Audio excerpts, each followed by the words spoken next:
হেমাংগ বিশ্বাসৰ নামত বঁটা তেখেতসকলে আগেও দিছে আৰু এইবাৰ সেই বঁটাটো মোলৈ আগবঢ়াইছে। তাৰ কাৰণে মই প্ৰথমতে এই বিহু সুৰক্ষা সমিতিৰ সমূহ কাৰ্যকৰ্তালৈ মই আন্তৰিক কৃতজ্ঞতা জনাইছোঁ।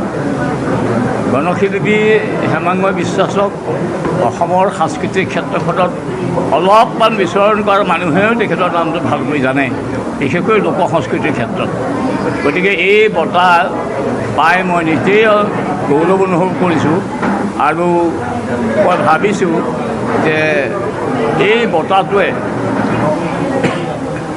ভৱিষ্যতে কিবা কৰিবৰ কাৰণে যিকেইটা বয়স যিখিনি সময় পাওঁ এই সময়খিনি লোক সংস্কৃতিৰ কাৰণে কিবা কৰিবৰ কাৰণে এই বঁটাটোৱে মোক নিশ্চয় অনুপ্ৰেৰণা দিব।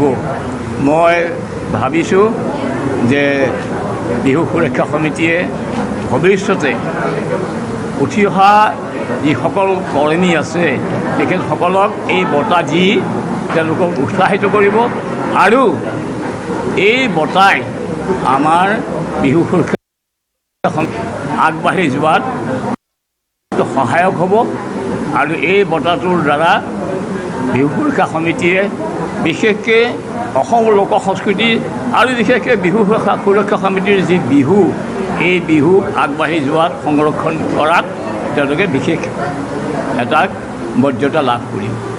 মই আজি সকলোলৈকে মই মোৰ আন্তৰিক কৃতজ্ঞতা আগবঢ়াইছোঁ।